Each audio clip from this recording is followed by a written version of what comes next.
அடுத்து சகோதர் 3 ட்ரெய்லரோட ரிவ்யூ தான் பார்க்க போகிறோம். அதாவது அப்படி சும்மா அந்த படம் எப்படி இருந்துச்சுன்னு பார்த்து சொல்கிறான்னா ரிவ்யூலாம் சொல்ல முடியாது. நல்லா இருந்துச்சு. அவரை வந்து பிடிச்சிட்டாங்க, அவரை பிடிச்சிட்டாங்க. அப்புறமேட்டு ஒரு பறக்கிற ஒரு இது மாதிரி காட்டினாங்க, ஏதோ ஒரு நத்தைக்கு ரக்கம் முளைச்ச மாதிரி. அது நல்லா இருந்துச்சு பார்க்க.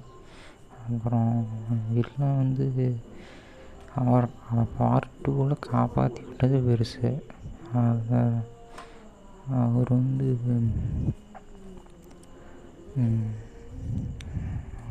ஒரு புதுசாக ஒரு நாவீன மக்கள்கிட்ட போய் உதவி கேட்குறாங்க. அவங்க ஏதோ ரெட் கலரில் ஒரு சாயம் பூசான மாதிரி இருக்காங்க.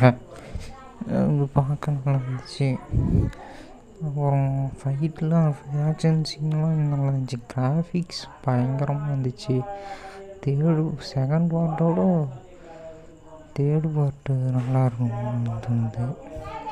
அப்புறம் அவரை பிடிச்சிட்டாங்க. அந்த ஷார்ட்டில் அந்த ட்ராகனை காமிச்சிருப்பாங்க, அவர் இல்லாத அந்த ட்ராகன் பார்க்கறதுக்கு காமிச்சிருப்பாங்க. அது நல்லா இருந்துச்சு.